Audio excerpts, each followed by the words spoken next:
ඉතින් කොහොමද ළමයි මේකේ ඔයාලට දැක්ක ගමන් තේරෙනවා ඇති මොනවා ගැනද කරන්න යන්නේ කියලා. ඉතින් මේ වීඩියෝ සීරීස් එක අපි PT කියන එක්සෑම් එක ගැන කරන වීඩියෝ සීරීස් එකක්. ඉතින් කවුරු හරි PT එක්සෑම් එක කරනවා නම් PT ඇකඩමික් හරි PT UKVI හරි PT කෝ හරි YouTube channel එකට ගිහිල්ලා බලන්න සම්පූර්ණ වීඩියෝ සීරීස් එකක් ඇති PT එක්සෑම් එක ගැන. ඉතිං අපි ඉස්සරහට කතා කරමු කොහොමද මේ එක්සෑම් එකෙන් ගොඩ යන්නේ කියලා. හරි. අද දවසේ මාතෘකාව තමයි PTE predictions. හරි. හැමෝම අහනවා මොනවද මේ predictions කියන්නේ සහ මේ predictions වලට කොහොමද access කරන්න කියලා. හරි. අපි කතා කරමු මේක ගැන ටිකක් ඩීප් කතා කරමු. මොකද මේක එහෙම නිකන් උඩින් පල්ලෙන් කතා කරලා අතාරින්න ඕනේ මාතෘකාවක් නෙමෙයි හින්දා. හරි. කොච්චර වැදගත්ද මේ ප්‍රෙඩික්ෂන්ස් කියන දේවල්. හරි. මගේ මතයට අනුව තියෙන එක හොඳයි. හරි. good to have them. හරි. කියන්නේ අපි දැන් A levels කරා O levels කරා එතකොට අපි කැමති ඉන්නේ අනුමාන ප්‍රශ්න වලට නේද? කියන්නේ කවුරු හරි මේක අලුතින්ම බලනවා නම් predictions කියන එක ගැන idea එකක් නැතුව ඉතින් ඒ කියන්නේ PT exam එකට තියෙන අනුමාන ප්‍රශ්න. හරි. ඒවට තමයි predictions කියලා කියන්නේ. ඉතින් මේවා තියෙන එක හොඳයි. ඇත්තටම ලොකු දෙයක්. ඉතින් ප්‍රෙඩික්ෂන් එකක් අපි ගෙදර ඉඳන් බලාගෙන යන ප්‍රශ්නයක් එතෙන් දිනනවා නම් කොච්චර ලොකු දෙයක්ද නේද? ඒ වුණාට මට කියන්න තියෙන අනිත් දේ තමයි මේවා මත යැපෙන්න එපා. හරි? දැන් මං ගොඩ තැන්වල දැකලා තියෙනවා ළමයි ප්‍රැක්ටිස් කරන්නේ නැතුව ප්‍රෙඩික්ෂන්ස් පස්සේ දුවනවා. ඒක නොවිය යුතු දෙයක්. හරි? ඔයා හරි ඔයාගේ ගුරුවරයා හරි කවුරු හරි මේ ප්‍රෙඩික්ෂන්ස් මතම රැඳෙනවා නම් හරි?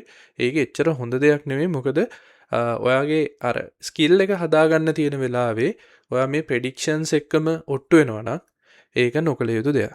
හරි? ඒක වැදගත්ම කාරණයක් මෙතෙන්දී මම මේ වීඩියෝ එක කරන්නත් හේතුව ඒක ගොඩක් අය ප්‍රෙඩික්ෂන්ස් එනවා තමයි. හරිද? දැන් ඉස්සරට වඩා ටිකක් වැඩිපුර එනවද? හැබැයි ඉතින් දැන් අවුරුදු 2-3කට කලිනුත් ප්‍රෙඩික්ෂන්ස් ආවා. හරිද? හැබැයි ඕක ගැන ලොකුවට අර එළියේ සමාජයේ කතා වුන්නේ නැහැ. දැන් ඉතින් අර ගොඩක් අර PT එක ගැන හයිප් එකක් තියෙන හින්දා හරි මේවා ටිකක් අර එළියේ කතා වෙනවා. එතකොට තමයි ඔය අර ප්‍රෙඩික්ෂන්ස් එනවා මේ ටික බලා ගන්න අන්න අද මේක ආවා ඔහොම වෙන්නේ ඒක හින්දා. හරිද? දැන් අද ඊයේ එක්සෑම් එක ගැන දැනගත්ත අයට ඕවා මැජික් වගේ වෙන්න පුළුවන්. හැබැයි ඕවා කාලයක් තිස්සේ ආවා. සහ ඔක අර හෙන ලොකු තැනකට එන්නේ අර කාට හරි ඒ වගේ දෙයක් අර කලින් කරපු එකක් ඒ විදිහටම දකින්න ලැබුණාට පස්සේ. ඒ කියන්නේ දැන් එක්සෑම් එක කරනවා නම් 1000ක් විතර ඔතනින් සාමාන්‍යයෙන් අපි කියමුකෝ 20කට 30කට විතර අර කරලා තියෙන ප්‍රශ්න එනවා. එතකොට ඒගොල්ලෝ Facebook group එකක හරි WhatsApp chat එකක හරි ඕවා දානවා මට මේවා මේ ටිකමයි ආවේ මේවා බලා ගන්න කියලා. එතකොට අර හොඳට වැඩ කර ඉන්න ළමයාත් සමහර වෙලාවට වැඩේ පැත්තක දාලා ඔය ප්‍රෙඩික්ෂන්ස් කියන ඒවාට යොමු වෙන්න තියෙන chance එක වැඩි. ඉතින් ඒකින්ද හරි පරිස්සමෙන් කරන්න ඕනේ දේවල් මේවා. හරි. ඒකින්ද මං කියන්නේ තියෙනවා නම් හොඳයි. හැබැයි ඒවා මතම යැපෙන්න එපා. හරි. අපි බලමු දැන් මේ ප්‍රෙඩික්ෂන්ස් හොයාගන්නේ කොහොමද කියලා. සමහරු දන්නේ නැහැ මේ ප්‍රෙඩික්ෂන්ස් හොයාගන්නේ කොහොමද කියලා. ඉතින් මේ ප්‍රෙඩික්ෂන්ස් තියෙන්නේ ඔය අපි ප්‍රැක්ටිස් කරන ප්ලැට්ෆෝම්ස් වල. මොනවද? ලැන්ග්වේජ් ඇකඩමි තියෙනවා, Alpha PT කියලා තියෙනවා. අපි හැමෝම දන්න ඒප්යුනි එක තියෙනවා. ඉතින් මම ඔය එක වගේ කොහොමද ප්‍රෙඩික්ෂන්ස් හොයාගන්නේ කියන එක ඔයාලට නිකන් ජෙනරලි පෙන්නන්නම්. එතනින් එහාට ඔයාලට වැඩේ ගොඩ දාගන්න පුළුවන්. හරි. මං ඉස්සෙල්ලම කතා කරන්නම් ලැන්ග්වේජ් ඇකඩමි එක ගැන. ඔයාට අනිවාර්යෙන් ලයිසන් වර්ෂන් එක තියෙන්න ඕනේ මේ ලැන්ග්වේජ් ඇකඩමි හරි ඒප්යුනි හරි Alpha PT හරි මොකක් හරි එකක අනිවාර්යෙන් ඔයාට ලයිසන් වර්ෂන් එක තියෙන්න ඕනේ ප්‍රෙඩික්ෂන්ස් ටික බලන්න. ඉතින් මේකේ ඔයාලට පේනවා ඇති මෙතන මේ monthly predictions කියලා දාලා තියෙනවා. ඉතින් උතෙන් ගියාට පස්සේ ඔයාලට බලා ගන්න පුළුවන් read aloud වලින් 53ක් රිටර්න් වෙලා තියෙනවා. ඒ කියන්නේ රිපීට් වෙලා තියෙනවා සෝරි. ඒ වගේම රිපීට් සෙන්ටෙන්සස් වලින් 157ක් රිපීට් වෙලා තියෙනවා. ඒ කියන්නේ මේවා හැදෙන්නේ ඔක්කොම මේ එක්සෑම් එක කරන ළමයින්ගෙන්ම තමයි. හරි. ඒ කියන්නේ ඔයා එක්සෑම් එක කරලා වෙලා ගෙදර ඇවිල්ලා ඔයාට පොඩි වෙලාවක් හරි තිබ්බොත් ඔයාට පුළුවන් මේක මට ආවා කියලා මාක් කරන්න. හරි. එතකොට ඒක සිස්ටම් එකට ගිහිල්ලා අර ආය රිපිට්ටලා තියෙනවා ගැන කීපදිනෙක් ඕක කලික් කරලා තියෙනවා නම් ආවා කියලා මට දෙක්ෂෑම් එකේදී එතකොට ඒක ප්‍රඩික්ෂන්ස් ලිස්ට් එකට ඒගොල්ලෝ දාලා මේ විදිහට ඔයාලට පෙන්නනවා. හරි ඒ වගේම මේ ඇල්ෆා PT හරි ඇල්ෆා PT එකෙත් තියෙනවා මම වැඩි ෆැමිලිය නැහැ ඇල්ෆා PT එකත් එක්ක මේක තිබුණා මේ තියෙන ප්‍රඩික්ෂන්ස් හරි ප්‍රඩික්ෂන්ස් කියලා තියෙන ස්ටඩි ටූල්ස් වල ඉතින් මේවා ලොක් වෙලා තියෙන මේකේ ගත්තොතින් විතරයි මොකක්ද මෙම්බර්ෂිප් එක කියන්නේ VIP එක ගත්තොත් විතරයි මේවා අන්ලොක් වෙන්නේ. ඉතින් මේකෙන් ඔයාලට බලා ගන්න පුළුවන් මේ වගේ අර නැවත නැවත රිපීට් වෙලා තියෙන්නේ මොනවද කියලා. මේක ටිකක් අර AP Uni එක වගේම තමයි මේ ඉන්ටර්ෆේස් එක ඩෙවලොප් කරලා තියෙන්නේ. හරි. ඉතින් කවුරු හරි එක්සෑම් එක කරන්න හිතන් ඉන්නවා නම් ඔයාට පුළුවන් මගේ මේ නම්බර් එකට මැසේජ් එකක් දාන්න. මගේ self learning package එක තියෙනවා ඕන කෙනෙකුට කතා කරලා ඒක ගන්න පුළුවන්. ඒ කියන්නේ ඔයා මොන තත්ත්වයක හිටියත් ඔයාට ගොඩ එන්න පුළුවන් විදිහට තමයි ඒක හදලා තියෙන්නේ. ඉතින් හැමදාම රිසල්ට්ස් පෙන්නලා තමයි මම ඔයාට කියන්නේ මේ පැකේජ් එකත් එක්ක එක්සෑම් එකට යන්න කියලා. ඉතින් අලුතින්ම හදපු ටෙම්ප්ලේට්ස් එතකොට ඒවා හැම එකක්ම වෙරිෆයි කරලා තියෙනවා Pearson exams කරලා. ඉතින් මගේ දරුවන්ගේ රිසල්ට්ස් තියෙනවා මම ඒවත් පෙන්නන්නම්. ඉතින් කවුරු හරි වැඩේට ඉන්ට්‍රස්ට් නම් ඒ කියන්නේ ඔයා එක්සෑම් එක කරලා හිටියත් ප්‍රශ්නයක් නැහැ.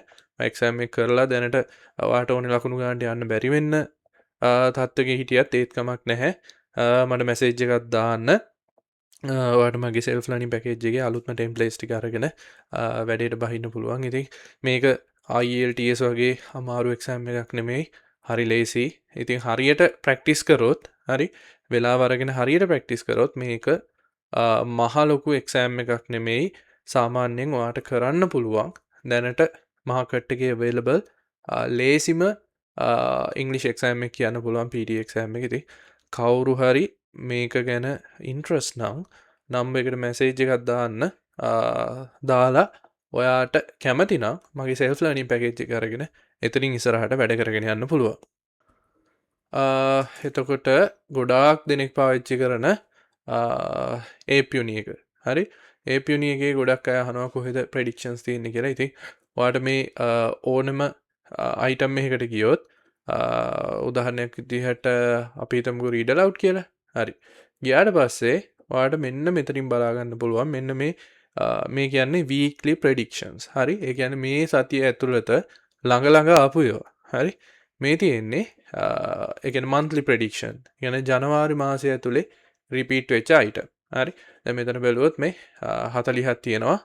දැන් weekly බැලුවොත් 20ක් තියෙනවා. හරි. දැන් මේ ටික පොඩ්ඩක් අර දැන් මං කියන්නේ දැන් අර දැන් ගොඩක් අය ප්‍රෙඩික්ෂන්ස් නිකන් කටපාඩම් කරගන්න හදනවානේ. ඒ වුණාට දැන් read aloud එකේ වගේ ඔයාට කරන්න පුළුවන්. නේද? ඔයාට කරලා බලන්න පුළුවන් read aloud එකේ තියෙන ප්‍රෙඩික්ෂන්ස් අර කටපාඩම් කරනවට වඩා ඔයාට දැන් එක්සෑම් එකට කිට්ටුයි නම් දැන් අපි කියමුකෝ තව දවස් දෙකකින් ඔයාට එක්සෑම්. ඔයාට පුළුවන් මේ weekly predictions ටික ඔක්කොම කරලා දාන්න. හරි නැත්නම් January predictions ටික ඔක්කොම කරලා දාන්න. මොකද 40ක් විතර තියෙන බැරි නැහැ. වැඩි ලේසි. ඉතින් මේක දාගත්තට පස්සේ ඔයාලට පේනවා ඇති මේ අර අකාරාදී පිළිවෙලට නෙමෙයි යන්නේ. හරි? පේනවද? ඒ කියන්නේ අර මේවා රිපීට් වෙච්ච ඒවා දැන්. ඔයාටත් පුළුවන් වුණා. හරි? මේකේ විදිහක් තියෙනවා. ඔයාටත් මේක මාක් කරන්න ආවා කියලා එක්සෑම් එකේ. ඉතින් ඔයා මෙන්න මේ ටෙස්ටඩ් කියන එක ගාවට ගිහිල්ලා හරි ඔයා එක්සෑම් කරපු ඩේට් එක සිලෙක්ට් කරලා දැන් මේක ඉස්සරහා දෙන්න බෑනේ ඒක ප්‍රැක්ටිකල් නෑනේ අපි කලින් දවසකනේ කරලා තියෙන අපි හිතමු අපි 11 වෙනිදා වගේ එක්සෑම් එක කරා හරි ඒක ආවේ PT වලද PT ඇකඩමික් වලද PT කෝ වලද කියන්නේ මේ දෙකම ගොඩක් දුරට එකයි PT academic PT UK VI කියන දෙක ඉතින් PT කෝ වලද ආවේ කියලා සිලෙක්ට් කරලා මේක කන්ෆර්ම් කරා නම් හරි ඒ වුණාට අර නිකන්නම් කරන්න එපා ඒක අපරාධයක් ඉතින් මොනවා වුණත් ඒක හින්දා හොඳට මතක තියාගන්න ඔයාලට පුළුවන් මේක රිපෝට් කරන්න AP Uni රට එතකොට ඒගොල්ලෝ ඔයාලගේ ඒ ඩීටේල් එක තියාගන්නවා මේ එක්සෑම් එකේ මේ ප්‍රශ්නේ රිපීට් වුණා කියලා. හරි. ඒක තමයි මෙතන මේ ටෙස්ටඩ් කියලා තියෙන්නේ 94 times. ඒ කියන්නේ ළමයි 94 දෙනෙක් කියලා තියෙනවා මේක මේ සතිය ඇතුළත ආවා කියලා. මොකද weekly predictions වලටනේ අපි ගියේ නේද?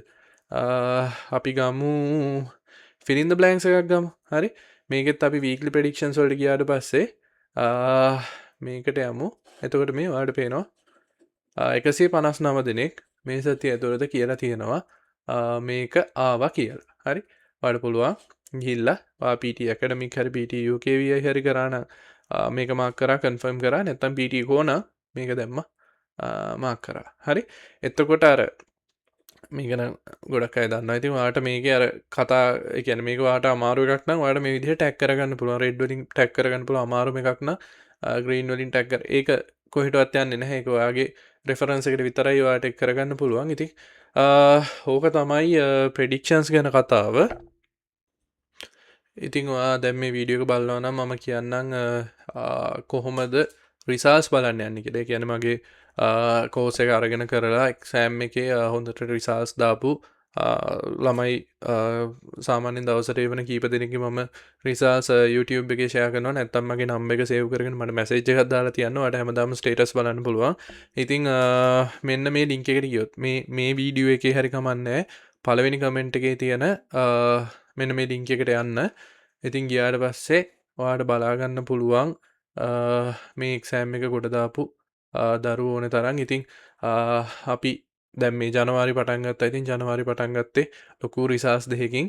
හරි රයිටිං 87ක් අරන් තියෙනවා. ඉතින් මේ දරුවා රයිටිං 90 අරන් තියෙනවා. ඉතින් කිසිම ප්‍රශ්නයක් නැතුව අපි මම හැමදාම කියනවා වගේ මම රිසර්ච් පෙන්නලා තමයි මගේ පැකේජ් එක මගේ ටෙම්ප්ලේට්ස් ඔයාලට දෙන්නේ. ඉතින් ප්‍රෙඩික්ෂන්ස් ගැන කතන්දරේ ඔච්චරයි.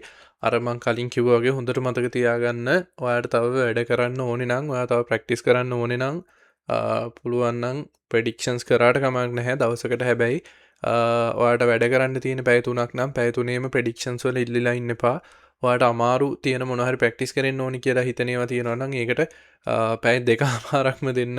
ඊටු පැය භාගය විතරක් ප්‍රෙඩික්ෂන්ස් බලාගත්තට කමක් නැහැ. මොකද ඉතින් අර මං කලින් කිව්වා වගේ ඉතින් අර කලින් ගෙදරදි කරලා තිබ්බ එකක් ආවොත් ඉතින් ඔයාටත් සතුටුයි. හැබැයි සමහරු මට කියලා තියෙනවා ඔය ප්‍රෙඩික්ෂන්ස් ආවට පස්සේ අර තියෙන සතුට වැඩිකමට මේ කරගන්න බැරි වුණා මේ මොකද කලින් එක කරලා තියෙනවනේ කියලා අර දැක්කට පස්සේ ඒක කරගන්න බැරි වුණා කියලා තිබ්බා. ඒ කියන්නේ ඔය read aloud වල repeat sentence වල ඇහුණාට පස්සේ අර සතුට වැඩිකමට පොඩ්ඩක් පැනික් වුණා වගේ වුණා කිව්වා. ඉතින් ඒ වෙති හැමෝටම වෙන දේවල් නෙවෙයි. හරි. ඉතින් අද හෙට අනිද්දා ඉස්සරහා ලබන මාසේ දිගටම එක්සෑම් කරන්න ඉන්න ඔයගොල්ලෝ හැමෝටම හදවතින්ම සුබ පතනවා තමන්ගේ ටාගට් එකට යන්න පුළුවන් වෙන්න කියලා. thank you.